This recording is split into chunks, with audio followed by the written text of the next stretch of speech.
There's a very different way of living that opens up once you stop treating desires like problems you need to solve or you need to make happen, and start treating them like directions. Not something that is far away and you have to get to, but simple inner signals of where life is already moving you. And the lifestyle that comes from that is very calm and very ordinary and very grounded, but also very powerful. So welcome back, or welcome to the Wealth Identity Podcast. If you are new, thank you so much for joining. This is a space where we explore money, identity, and reality from the inside out. I'm Agnes.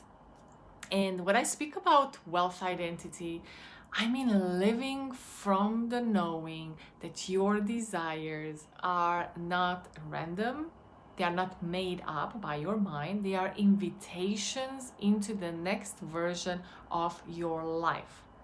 So today I don't want to explain a new method, I just want to open up what this lifestyle actually looks like for me right now, because I used to do things before, like techniques and methods, but I don't do anything anymore, like no visualization, no affirming, no declaring, either, like no more manifestations techniques. It's very simple, much simpler than that.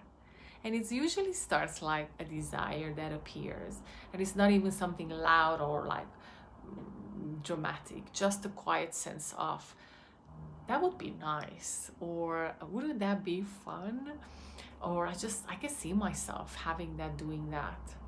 And before, that moment used to trigger effort in me. It's like, okay, here's a desire, let me visualize it, let me build a vision board around it, let me start affirming, let me start scripting, let me clear my money blocks, or what's the best way to manifest this, let's consume content, is there anything that is blocking this, do I need to fix something first?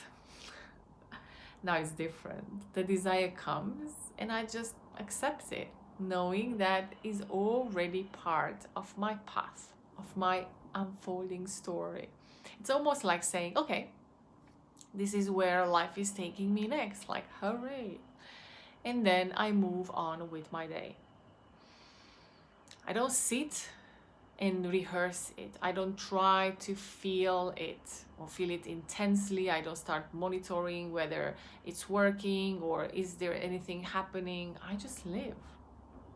The same way you get an idea going to the supermarket tomorrow and you say, okay, yeah, done, okay, I go tomorrow. You don't visualize how you drive there, you don't visualize how it feels when you are paying with a card and hearing the beep, like, or you don't look into or visualizing how it smells from inside. You just go, because this sounds too simple. It's because we were trained, the mind needs to do something, because we feel we're losing control if we do nothing. But what actually happens is the opposite. When you accept the desire as already part of you, part of your path, your unfolding, something relaxes inside of you. The needing drops, the chasing drops. And then life starts responding in small, natural ways. Like ideas appear, conversations come, and the steps feel just obvious. Sometimes you scroll and see something that clicks. Oh, that happens so many times to me. Or sometimes you talk to someone and suddenly you get an idea. Or suddenly the next step feels so clear. It doesn't feel forced. It's like, yeah, I want to do that. That feels like, yeah, that's where I'm going. You feel like you're being carried because you already are the identity you chose. And yes, I also still get triggered sometimes. Because, let's say I'm looking at numbers on the account or something, seems too slow or it's missing. or something pops up from the past, like when things just didn't work out the way I wanted. That still happens. I'm also human. I'm also the character who's playing in the movie, not just the creator, not just source orchestrating this. But here's the lifestyle shift. I don't take those moments as signals to change direction anymore. I used to. I let the reaction be there, but I don't renegotiate. It's like waves moving on the surface while the deep sea stays the same. I might feel doubt for an hour, for half a day. I might feel frustrated, but then I pause and remind myself, this is unfolding. I already chose this. I already said yes.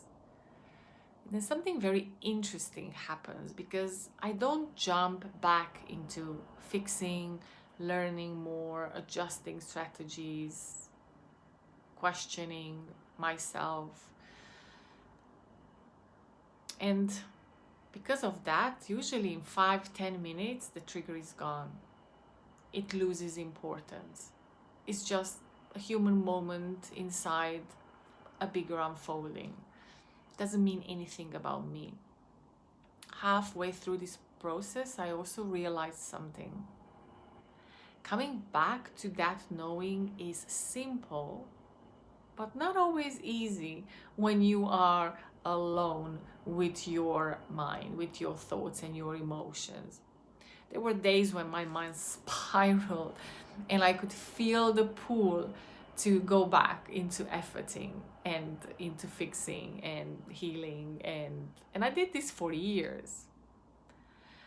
And that's actually one of the reasons I created the mirror, not as something to deepen on, but as a space where in those moments of wobble, when you forget who you are gently reminded of the position you already chose, of who you truly are, and recedes you without drama, without fixing. Because most of people don't lose their direction due to big failures. They lose it in small daily spirals where they slightly move their seat forward again, looking, checking, watching, monitoring. Anyway, back to the lifestyle itself. The biggest difference now is that I don't feel like I'm waiting for my life to begin, like waiting for something in the future. Even when the visible result is not here yet, I still feel like I'm already inside my story, inside the movement, in my movie, inside what I chose. I work, I create, I rest, I meet people, I follow nudges. All from this knowing that everything is perfect, even when it looks imperfect. And that removes so much pressure. Sorry. I don't have to force every step. I don't have to prove to myself daily that this is working. I don't have to make sure. I don't even have to feel perfect or confident. I don't have to feel in any way. I just keep living from the seed I already took. And desire appears, I accept it, I move with the knowing it's unfolding. And when I get triggered, I reseat myself without making it a big deal, without making it mean anything about me, about what I'm seeing, about something went wrong, or that it means anything about me or anything about my path or anything about whatever. It's just a very grounded way of living where desires are signs, signals, directions, acceptance. That's the shift. And daily life becomes the unfolding itself. This is how it was supposed to be all along. And if this lifestyle resonates with you, just feel where you're still reacting or checking, trying to control, going back to effort, that middle part. And when you see that, this awareness alone changes how you move. I would love to hear how this lands for you. Like, do you notice yourself accepting, trying to, and then after that, trying to manage them, like very shortly after, when you are reacting to what you are not seeing in the 3D. And thank you so much for being here and for being part of this community. If you liked this episode, please give me a thumbs up and subscribe if you are new and would like to follow these episodes. We are going deep into reality creation, identity, assumptions, and living without limitation. And I will see you in the next episode of the Wealth Identity.